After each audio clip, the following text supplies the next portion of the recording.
Não põe muito alto. Bom dia para todos. Sejam bem-vindos, irmãos, à nossa live de hoje, com a qual vamos concluir nessa meditação o Evangelho, que desde segunda-feira nós trabalhamos o capítulo de Mateus, o capítulo 22, versículos de 15 a 21. Então nós estamos devagar, aprofundando passo a passo esse Evangelho. Não dá para, num dia só, a gente esgotar todo o assunto, porque tem algumas partes que precisamos aprofundar para compreender na íntegra o significado que o evangelista quer nos passar. Então a gente pode iniciar agora com a invocação, a oração inicial, invocando o Espírito Santo, em nome do Pai, do Filho e do Espírito Santo. Amém. Ó Senhor, Deus bom, Deus justo e amoroso, nos colocamos a vosso dispor, que a vossa palavra venha como chuva, para regar toda a esterilidade e a aridez dessa terra, que é a vida, os homens, o mundo, os corações, e fazer brotar nela essa vida nova do teu reino. Que teu Espírito, Pai, seja como esse orvalho a cair sobre essa terra, tornando-a fecunda, e que possamos produzir os frutos que vos agrada. Ajudai-nos na compreensão, na interpretação, na assimilação de todo esse conteúdo da tua palavra, que nos vem a partir da iluminação, da tradição, do magistério da tua igreja e à luz dos ensinamentos dos santos padres. Que possamos estar hoje com o coração simples e aberto à ação do teu Espírito. Isto nós vos pedimos por Cristo Jesus, vosso Filho e nosso Senhor, em nome do Pai e do Filho e do Espírito Santo. Amém. Então vamos proclamar o Evangelho mais uma vez, para a gente poder entrar na meditação de hoje, do Evangelho de Jesus Cristo segundo Mateus. Glória a vós, Senhor. Então, naquele tempo, os fariseus fizeram um plano para apanhar Jesus em alguma palavra. Então mandaram seus discípulos junto com alguns do partido de Herodes para dizerem a Jesus: Mestre, sabemos que és verdadeiro e que de fato ensinas o caminho de Deus. Não te deixes influenciar pela opinião dos outros, pois não julgas um homem pelas aparências. Dize-nos, pois,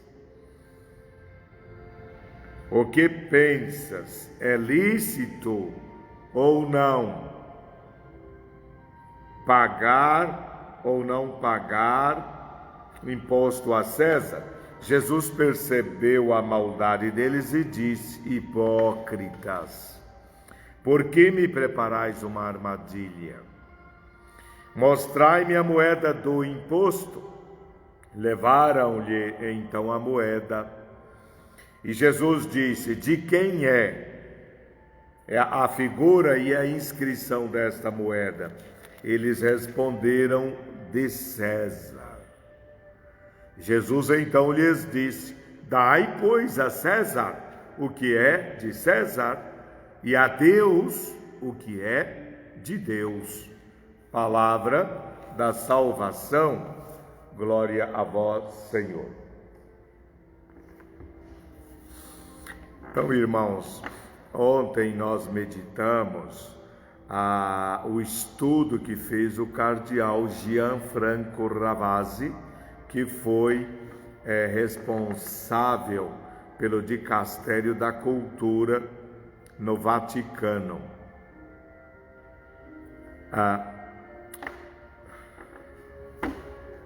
Só um instante aí, que um dos celulares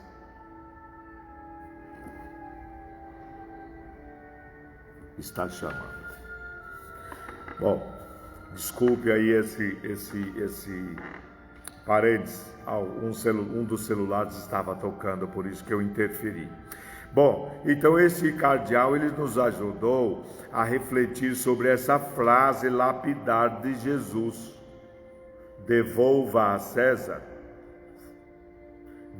eu já corrigi, devolva a César o que é de César e a Deus o que é de Deus. Veja bem, gente, vamos entender, claro que hoje nós vamos mexer com o texto dos Santos Padres, mas eu estou retomando o pensamento do cardeal Gianfranco Ravasi para entendermos uma coisa desta frase, porque ela foi muito usada no decorrer da história da igreja de forma errada, né? Ou para atender uma chamada ou outra. Então esse cardeal, ele de forma precisa, ele nos dá uma explicação que eu quero passar para vocês, tá?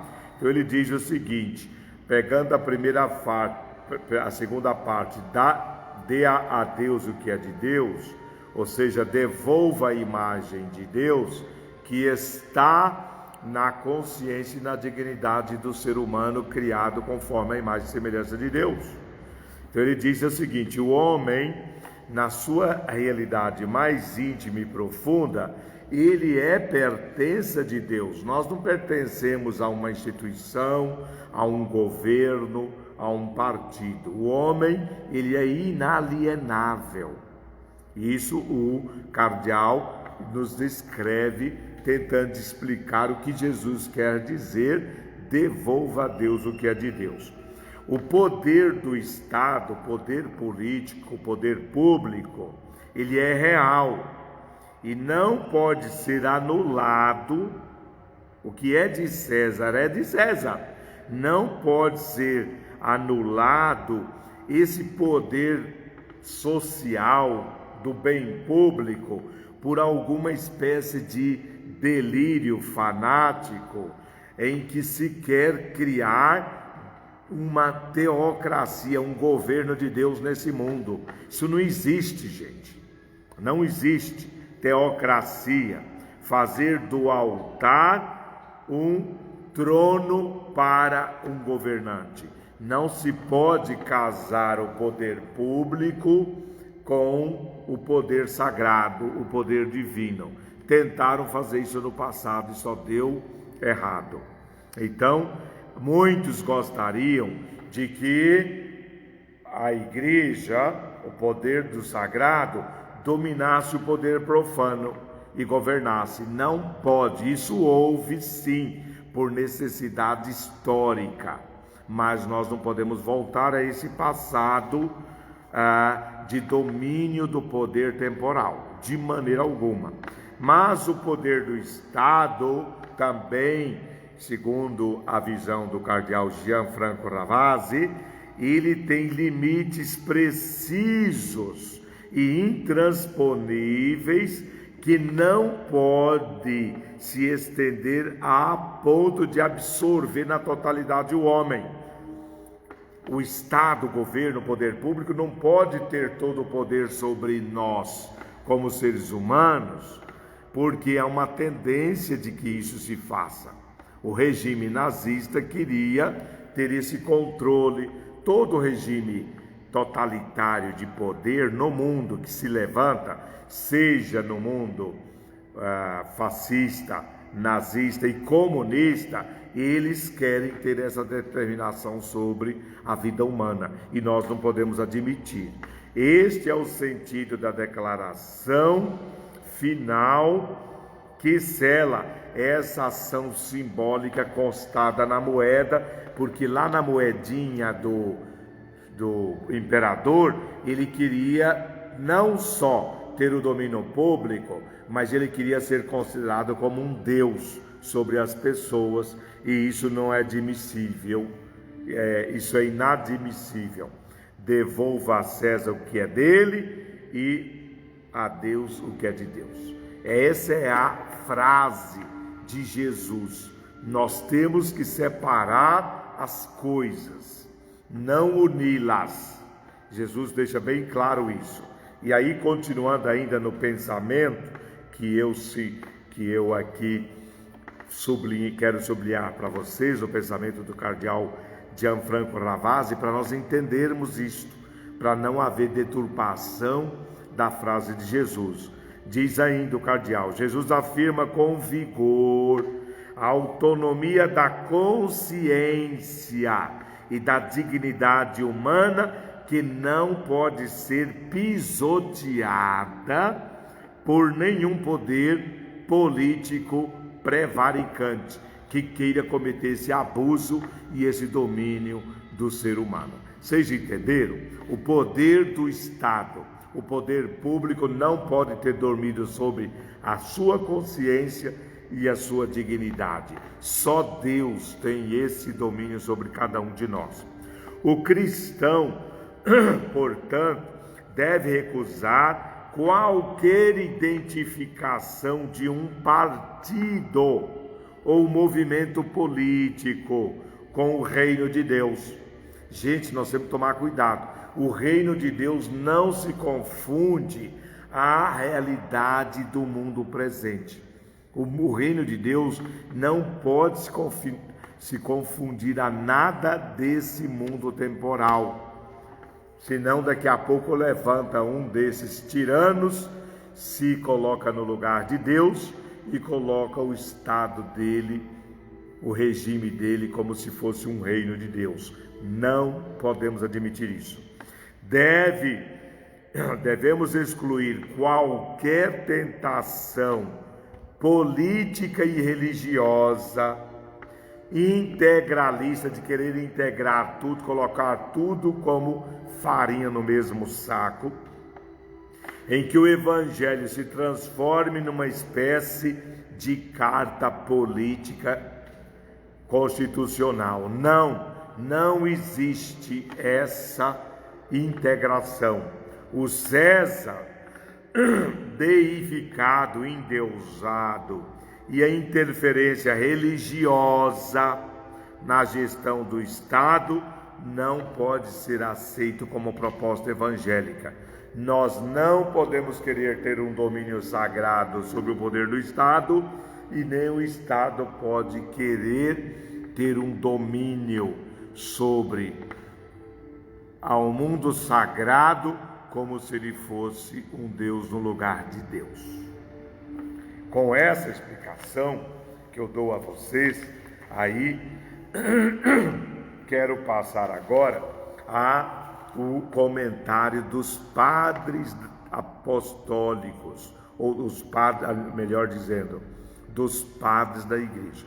Os padres apostólicos são os discípulos dos apóstolos, e os discípulos desses padres apostólicos são os santos padres com os quais eu vou trabalhar o texto de hoje com vocês, e que vai ser elucidativo para a gente compreender essa joia, essa riqueza que é o tesouro que a tradição dos padres da igreja nos deixaram para a nossa reta compreensão da palavra de Deus que nos é revelada. Então vamos começar com uma apresentação, uma introdução. Assim eles começam dizendo: os fariseus se retiraram depois que eles ouviram as pregações de Jesus lá no templo. Eles se retiraram, reuniram-se em conselho para ver uma maneira de surpreender a Jesus em alguma palavra. Então a cúpula dos fariseus se reúnem e vai mandar discípulos para fazer uma pegadinha, colocar Jesus numa controvérsia, numa disputa que ele não terá como sair. veja bem, porque Jesus veio sempre rebatendo eles. Nos evangelhos que nós vimos da vinha, dos operários da vinha, dos vinhateiros homicidas, todos aqueles evangelhos que nós meditamos, foi chega para lá que Jesus deu nesses caras. Mas veja bem, sempre que alguém pretende cortar um jato de água que está corrente, fluindo, com a mesma força, se você tentar tapar esse jato de água, com a mesma força, abrirá outro caminho seguindo por uma outra direção. É como se estourasse isso num outro lugar. O que eu quero dizer é o seguinte: isto é o que ocorre com esses malvados planos dos homens. Se a gente tentar tapar esse jato de água, essa vazão de água, vai estourar lá na frente. É o que aconteceu. Jesus tentou tapar aqui, mas eles foram estourar lá na frente. Quando se lhes corta o passo numa direção, eles simplesmente buscam uma outra saída. Então veja bem, por mais que Jesus tente contornar a situação, ele não vai conseguir. Por quê? Gente, nós temos que ver que Jesus, ele entra no mundo judaico e ele está tentando propor para eles algo de renovador. Mas este algo de renovador, esse remendo novo, não pode ser colocado em roupa velha. Este vinho novo não pode ser colocado em odres velhos, ou seja, barris. É que odre é feito de couro, o barril é feito de madeira. Isso eu já expliquei a vocês em lives passadas.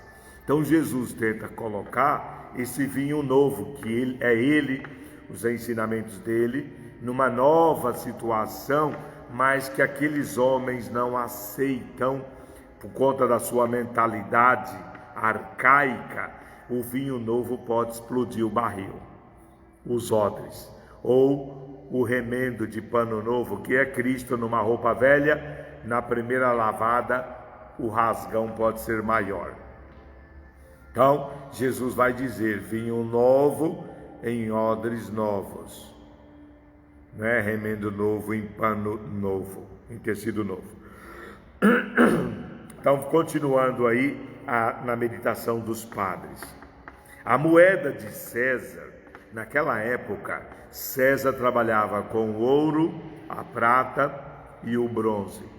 Os valores de R$100 era ouro, os valores de R$5 e 2 era prata, e as moedinhas de bronze. Para vocês entenderem como nós fazemos também hoje. Então diz aqui: a moeda de César é de ouro, a de Deus é a humanidade. Nós somos o tesouro de Deus. Cada ser humano é criado à imagem e semelhança de Deus. Para Deus a maior riqueza não é prata, ouro, bronze, esse vil metal, não. Sou eu, é você. Somos preciosos aos olhos do Senhor. A César vemos uma imagem em sua moeda cunhada, o perfil, o rosto desse imperador tirano que domina, que é o imperador de ocasião. Porém, a Deus o reconhecemos através dos seres humanos. Se Deus me criou à imagem e semelhança de Deus, vocês têm que ver em mim a presença de Deus, como eu tenho que ver em vocês a presença de Deus. Vocês são essa verdadeira obra de arte de Deus. É assim que meus olhos purificados têm que ver a cada ser humano. Portanto, dai a César tua riqueza, mas reserva para Deus a inocência de tua consciência, onde entramos e contemplamos a Deus. Uma consciência reta, um coração puro verá a Deus. É isso que os padres nos ensinam a ter como meta na nossa busca. Porque a mão de César criou uma imagem à sua semelhança e vive a cada ano por decreto renovável. Vocês não viram agora que o presidente atual, ele fez uma nova moeda com o lobo-guará? Ele escolheu, vou botar lá o lobo-guará na moeda, não é? Ou que algum outro colocasse um personagem da história, como nós tínhamos no Cruzeiro Velho, lá o Almirante Tamandaré, o General Floriano Peixoto, e esses personagens históricos que são mortais e que não significam nada para nós. Entendam isso. Eles vão colocar, eles poderiam colocar até o rosto deles, mas não pegaria bem. Então, eles tentam tirar algum personagem da história, um Tiradentes, ou um revolucionário, seja lá quem for, que pouco nos importa agora. Porém, vamos lá, a mão divina de Deus não fez como César, que cunhou a sua imagem na moeda, mas a mão divina de Deus mostrou sua imagem nas virtudes. Aquilo que há de bom dentro de nós está à mão de Deus. Deus imprime suas moedas com dita inscrição, com as virtudes. O que há de bom nas pessoas são frutos cultivados, sementes cultivadas por Deus. Porque César necessita sua imagem em cada moeda, enquanto Deus escolheu a personalidade humana criada por amor para refletir a sua glória. Deus quer que cada homem deste mundo, renovado pela sua sabedoria, seja o fulgor da sua glória. Aí, continuando, dentro do Evangelho, o vício da hipocrisia, da falsidade, consiste em ocultar a hostilidade, porque aqueles fariseus eram inimigos de Jesus. Como é que eles vão se aproximar de Jesus diante das pessoas que estão perto de Jesus? Eles vêm, gente, com a falsidade, porque são inimigos viscerais. Se são inimigos de Jesus, para se aproximar deles, o que eles têm que fazer? Adular. Por isso que no Evangelho aparece a adulação. Eles vão rasgar seda na frente de Jesus. Mestre, sabemos que tu és verdadeiro, que tu não segues a opinião de qualquer um, não se deixa levar. Então eles adulam a Jesus para depois vir com a pergunta fatídica: devemos ou não devemos pagar ao imperador o imposto? E trouxeram testemunhas, os herodianos, que trabalham para Herodes e que trabalham para César, para saber se Jesus contestaria a César ou não. Pagar o tributo a César não nos exime do serviço a Deus. É o que Jesus vai dizer. Pagar o que tem que ser feito frente ao Estado, ao poder público, interessado ao bem comum, isso não exime de nós prestarmos nosso serviço a Deus. Então agora os padres da igreja pegam o Evangelho e vai trabalhando versículo por versículo, é o que eu farei agora com vocês. Então o primeiro versículo, 15 do Evangelho de hoje, diz que os fariseus se retiraram, foram fazer a armação com os líderes, para depois retornarem e planejarem como enganar Jesus. Então vamos agora trabalhar esse ponto do Evangelho. Qualquer tipo de verdade confunde sempre a maldade. Toda verdade vai confundir a maldade. Embora nunca a corrija, embora que a verdade confunda a maldade, mas ela nunca vai corrigi-la, menos ainda no caso dos que estão em pecado, não por ignorância deles, mas porque eles estão com uma intenção distorcida no coração. Então é difícil você corrigir o cego que não quer enxergar. Assim os sacerdotes, vendo que não tinham conseguido amedrontar Jesus, perguntando-lhe: com que autoridade tu fazes estas coisas? Mais tarde foram também apanhados nas parábolas e declararam-se culpados no julgamento, porque Jesus fez a pergunta: o que fará o senhor da vinha que matou o seu filho? O que fará o senhor da vinha com relação aos vinhateiros homicidas que mataram o seu filho? Os caras que estavam ali, ouvindo o próprio filho desse senhor da vinha, que é Jesus, eles vão decretar, vão fazer um juízo contra si próprios, dizendo: certamente destruirá de maneira horrível esses infames, não apresentando mais testemunho contra eles do que a própria consciência. Então, a própria consciência desses maldosos fariseus será a sentença que eles mesmos pronunciarão contra si próprios. Então vejam, a consideração, aí fica a pergunta que eu faço e que os padres, na verdade, estão fazendo para esses homens. O medo do pecado, será que os atingiu? Eu vou dizer para vocês, não. Quando a gente tem uma maldade interna, nós não temos medo mais da verdade, não temos medo do pecado. A consideração pela liberdade os impediu de pecar? Também não. Mesmo ferindo a liberdade, as pessoas podem correr no seu risco. O que aconteceu então?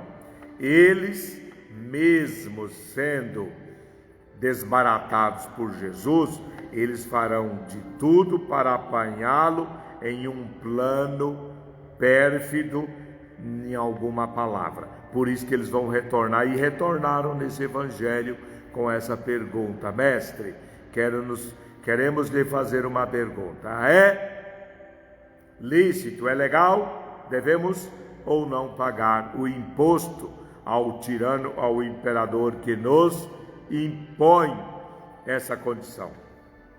E assim ocorre, gente, que se alguém insiste, aí os padres da igreja falam: não adianta Jesus ou a nós tentarmos tapar essa água que está jorrando esse jorro da água, nessa saída, porque se a gente consegue reter de um lado, a maldade virá de um outro com a mesma violência. O mesmo acontecia com a maldade desses sacerdotes, confusa por um lado, confundida por Jesus de um lado, eles vão arrumar um outro meio para tentar colocar Jesus numa armadilha, e assim foi feito com essa pergunta, em que Jesus ficou encurralado, não podendo dizer sim para César a favor do imposto que vinha de Roma sobre o povo judeu, o povo de Deus, ou dizendo não a César, estando lá aqueles herodianos, empregados de Herodes, que poderiam prender ali por Jesus ser um subversivo. A situação ficou complicada. E o que Jesus fará para responder? Vamos continuar. No versículo 16, vem a bajulação. Ensinas de verdade o caminho de Deus. Esses discípulos enviados pela cúpula dos fariseus, tentarão jogar Jesus numa situação difícil. Desejando os fariseus atacar a Cristo, levaram perante ele não servos de Deus, ou seja, homens religiosos, como deveria ser, mas apresentaram aqueles tais herodianos do partido do rei Herodes, judeus que vinham da linhagem de Herodes, um idumeu, e partidários deste como pagãos, esses tais herodianos, funcionários de Herodes e que trabalhavam indiretamente para o poder romano. Assim como é o conselho, também são os conselheiros, diz os santos padres. Assim como está um conselho que por trás consta uma maldade, estão os seus conselheiros. Quem poderia aconselhar contra Cristo? Qual conselheiro que estaria contra Jesus, senão o adversário de Cristo, que é o próprio diabo? Os sacerdotes pensavam naquela ocasião, pensavam consigo mesmo: se a gente for lá sozinho questionar a Cristo, mesmo que dissesse que não é lícito pagar o imposto a César, se nós disséssemos que não é lícito fazer o pagamento ao tirano, ao dominador externo, ninguém iria acreditar em nós se falarmos contra ele, pois todos sabem que somos seus inimigos. Ou seja, os sacerdotes, o chefe dos sacerdotes, dizendo que não deveria pagar a César, mas se Jesus diz que deve pagar, eles não vão acreditar em nós sacerdotes, vão acreditar no próprio Jesus. É isso que os padres tentam fazer, esse argumento, que Jesus, por ser muito popular, por mais que Jesus fosse a favor de César e que o povo contra, porque o povo tinha que pagar esse imposto, e nós disséssemos contra Jesus, dizendo não a César, eles não acreditariam em nós, mas no próprio Jesus. Olha o poder de argumentação desses sacerdotes. Mas, continuando, em um juízo, o testemunho dos inimigos, mesmo que verdadeiro, é rejeitado como suspeito. Quando temos um inimigo, ele não pode testemunhar contra nós, porque será sempre um suspeito. Se é meu adversário, o testemunho dele já vai ser contrário a mim. É isso que os padres tentam trazer à luz para nos ajudar na compreensão esse texto do Evangelho.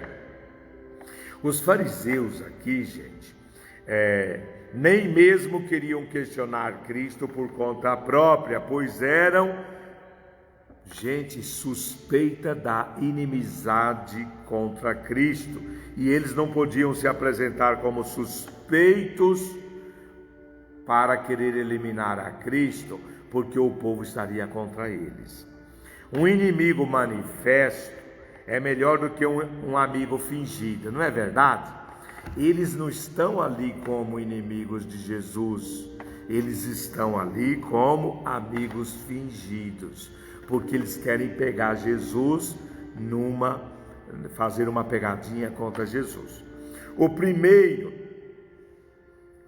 o inimigo manifesto é temido e é facilmente evitado, mas o amigo fingido não.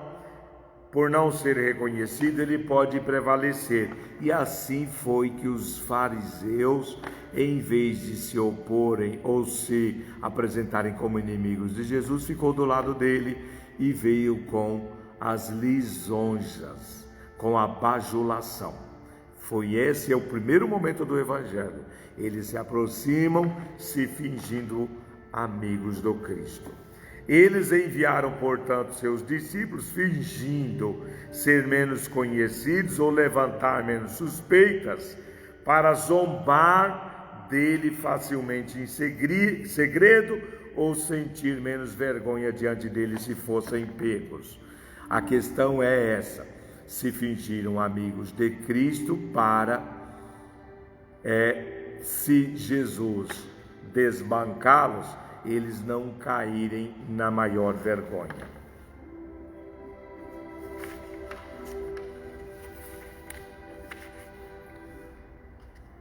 Por isso que eles dizem, os fariseus que estão ali se fingindo amigos de Jesus: Mestre, sabemos que sois verdadeiro.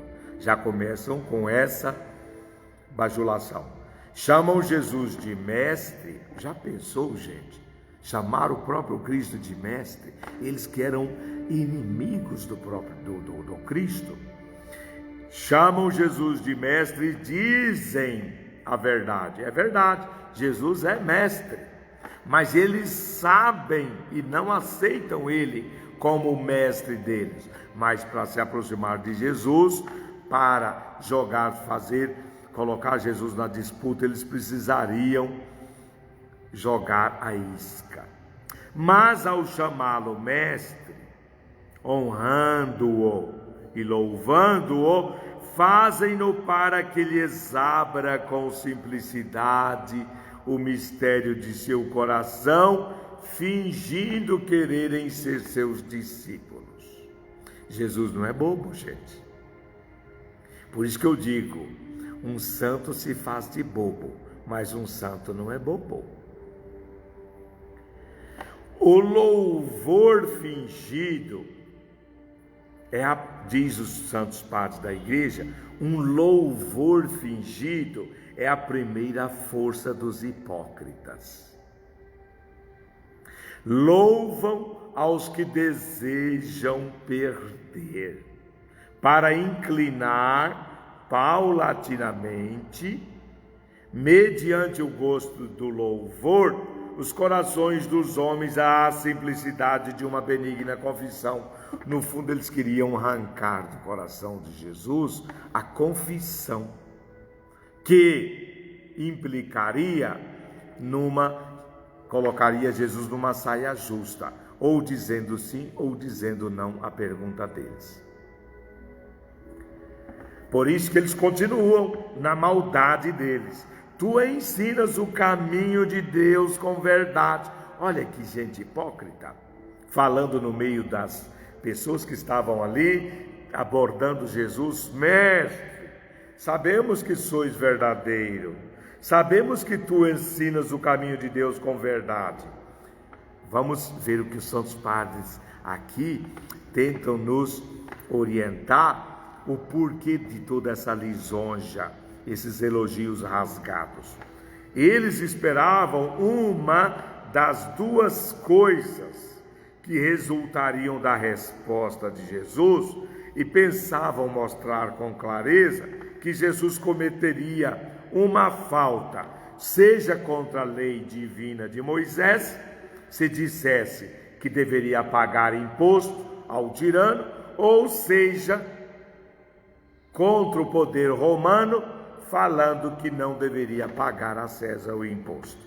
Na verdade, se Jesus respondesse que o tributo, o imposto tivesse que ser pago, os fariseus necessariamente o caluniariam, junto com aqueles que o obedeciam, pois eles afirmavam: isto é contra a lei de Moisés, pois nos separa do serviço de Deus e nos entrega nas mãos de um poder estrangeiro que não é de nossa raça.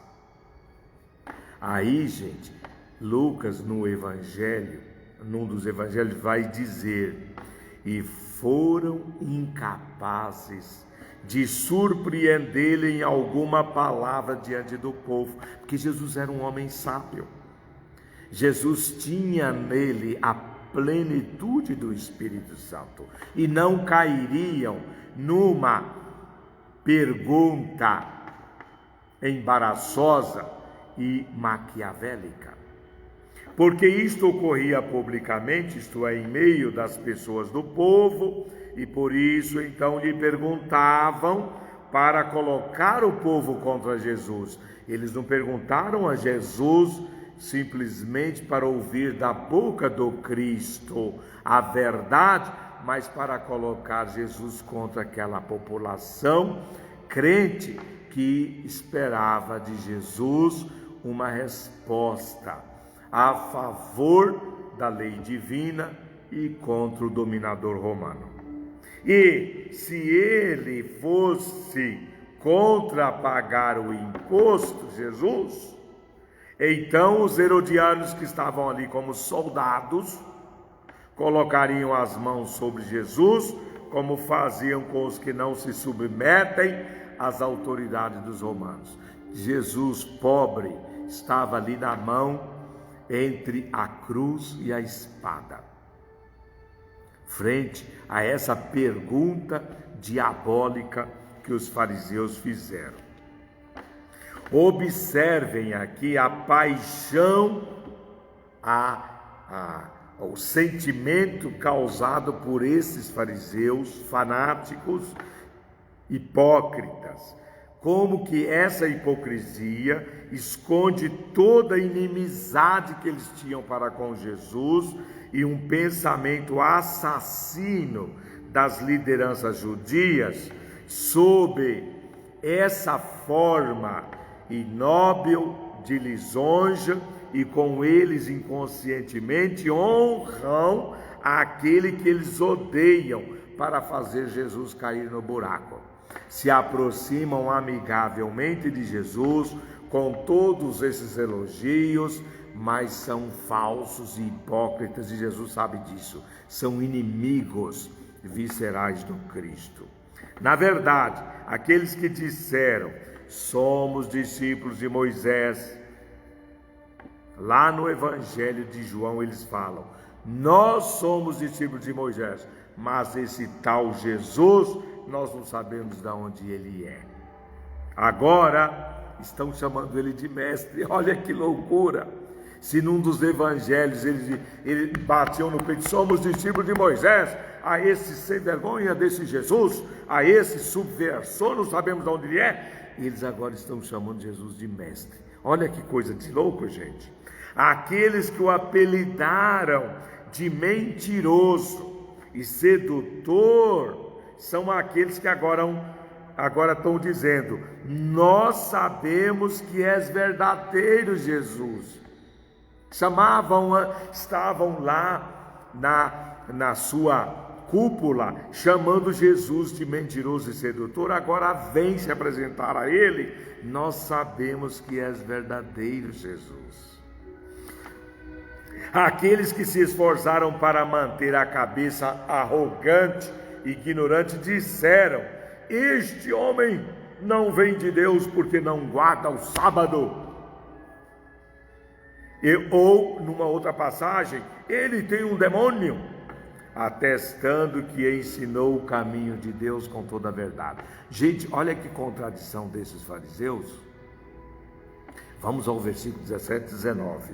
É lícito, aí vem a bomba, é lícito ou não, Jesus, pagar o imposto a César? Jesus, coitado, ali, humilde, manso como um cordeiro, vai dizer para eles: me mostre, traga-me uma moeda. E trouxeram a moeda, justamente a moeda de César. Jesus: de quem é esta imagem? Olha, eles foram capazes de descobrir na moeda a imagem do imperador. Vocês sabem distinguir, né, seus sem vergonhas, de quem é a imagem, que é de César. E vocês têm ela no bolso, não? E agora vocês vêm me dizer, se vocês reconhecem que é de César, então por que por que vocês não dão a ele o que lhe pertence? Mas a imagem de Deus que está presente no ser humano, vocês estão aviltando, vocês estão explorando, vocês pela religião estão dominando, escravizando um povo. Isso é minha opinião, isso é meu pensamento. estou fazendo uma digressão, mas vamos ao texto dos Santos Padres, que perguntam: de quem é esta imagem? O que faz a sabedoria e o Verbo de Deus, o Cristo que está ali diante deles. Ele permitiu que toda a sua paixão fosse vista e aparecesse em público, sem os impedir de falar inutilmente. Ou seja, Jesus permitiu que eles colocassem todo o seu sentimento hipócrita, sua paixão pela causa, e não foi contra a manifestação deles por enquanto. Então, como um bom médico, Jesus faz um corte profundo, uma incisão, quando corta com a primeira palavra e diz: hipócrita, por que vocês vêm me pôr à prova?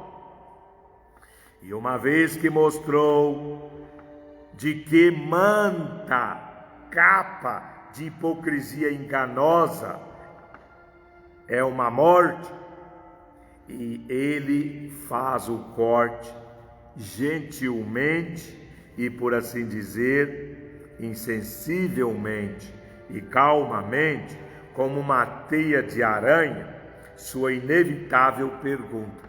Jesus faz um corte delicado e aí joga a pergunta, que agora veremos na frase completa. Mostra-me a moeda do imposto. Levaram-lhe então a moeda. E Jesus diz: de quem é a figura e a inscrição da moeda? Eles responderam: de César. Jesus então lhes diz: dai, pois, a César o que é de César, e a Deus o que é de Deus. Se essa moeda, o denário, é de César, ele diz, porque isso é o que vós estáis afirmando, deve ser devolvida ao próprio César. Vocês não estão dizendo que a moeda é dele? Que dê a ele o que é dele, senão vocês estarão roubando. Gente, aí temos que tomar cuidado, porque nós podemos ser um fariseu, um hipócrita, um falso, quando a gente usa da cidade, dos benefícios que a sociedade, o poder público nos dá, essa luz, a água tratada, potável, e nós não pagamos imposto. Temos que dar ao que é de direito público e civil, e não podemos nos furtar a pagar os impostos, porque senão nós estamos roubando do Estado. Por isso que Jesus está dizendo: dê à sociedade, ao governo, ao poder público que cuida do bem comum o que lhe é de direito. E então tu nos permites servir a um homem e não a Deus? Poderia responder eles contra Jesus. E isso não está proibido por lei? Podem dizer eles a Jesus: na verdade não é nada, porque o fato de dar um tributo a César não impede o serviço a Deus, embora vós queirais que seja assim. Olha o que Jesus quer dizer: o fato de você colaborar com os impostos não impede que estejamos a serviço de Deus, e eles queriam reter o que é de César e não devolver a César, achando que estariam fazendo a vontade de Deus. Isso acontece porque vós gostaríeis de dar a Deus o que é de Deus, mas de uma forma que vós teríeis de reter o de César para o serviço de Deus, mas de forma que o de César seja retido para o serviço de Deus, visto que Deus é preferível a César. Então os padres aqui fazem toda uma argumentação para dizer: gente, nós temos que estar a favor de dar a César o que é dele. não podemos nos furtar a isso. O fato de pagar o tributo a César é atribuível aos vossos pecados e não a Deus. Paulo vai também fazer a mesma distinção quando ele escreve lá na carta aos Romanos. Olha, Paulo naquela época, a gente estava vivendo num contexto político de dominação e de opressão dos romanos pagãos contra a igreja cristã que estava nascente e era perseguida. Era no tempo dos mártires, das perseguições. Aí Paulo vai dizer: dai a cada um o que lhe é devido, o imposto a quem é devido, a taxa a quem é devida, a reverência a quem é devida, a honra a quem é devida. E fica a frase: dai, pois, a César o que é de César. Gente, termino a última parte com vocês. Tá longa, mas é importante que esse texto fique bem claro. Aí vou falar agora, para terminar, sobre a imagem de Deus. Devolva a Deus o que é de Deus. A imagem de Deus não foi pintada em ouro, mas moldada nos homens. Somos a imagem de Deus. O homem com a sua consciência reta, com a sua dignidade inviolável, esse homem é a imagem de Deus. A coroa de César, do imperador, é feita de ouro. A moeda de Deus é o homem. Temos que restituir o homem ao homem, como Deus o criou à sua imagem e semelhança. César é visto nas moedas, Deus é reconhecido nos homens, não no homem faminto, roubado, não no homem que está nu, despojado, não no homem que está doente, jogado à sua própria sorte. Não, nós temos que resgatar o homem nu, o homem doente, o homem faminto.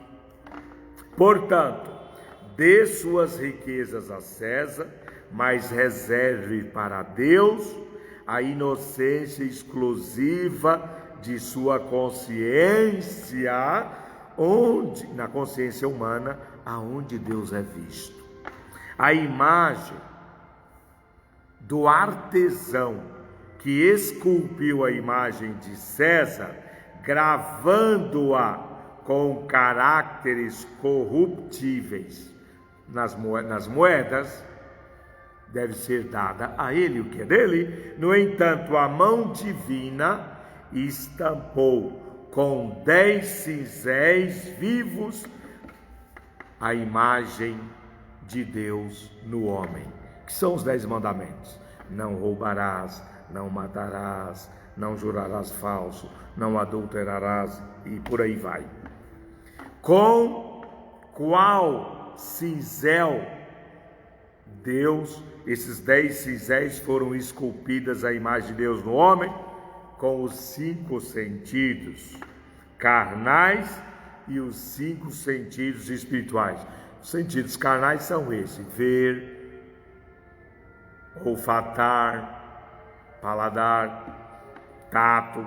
Então, os 5 sentidos carnais e os 5 sentidos espirituais são as 10 cinzéis que Deus fez. Deus me fez um corpo, são os meus 5 sentidos, mas Deus me fez também um ser espiritual, são os 5 sentidos espirituais que nós vamos ver agora. Assim, devolvamos a Deus sempre intacta a sua imagem, não entorpecida pela arrogância do orgulho, não murchada pela lividez da irascibilidade. Aqui são os pecados capitais, tá? Não inflamada pelas chamas da ganância, da avareza, não entregue às seduções da gula, não escondida no redil da falsidade, da hipocrisia, não manchada com a sordidez da luxúria, não elevada pelo inchaço do orgulho, não enlouquecida pela praga da embriaguez, não abrasada pela divisão entre os que se amam, não infectado pelo mal da separação, não esvaziada pela vaidade das muitas palavras. Agora vem as virtudes teologais, espirituais, mas brilhante pela caridade, muito firme pela fé e esperança, muito forte pela virtude da paciência, tranquila pela humildade, resplandecente pela pureza, sóbria pela mansidão, feliz pela mansidão, entregue à hospitalidade. Com esses 10 cinzéis nos quais foi esculpida a imagem de Deus, Deus cunhou sua moeda, não com um golpe de um martelo e bigorna, como se faziam as moedas antigamente, mas modelando a cada um de nós no início da criação. César exige que sua imagem esteja nas moedas. Deus, entretanto, dá ao homem o que ele criou. São essas belas palavras dos padres da igreja na explicação que eles dão na meditação do Evangelho de hoje. Espero que vocês tenham gostado e desculpe o tempo tomado. Desejo a vocês um bom final de semana.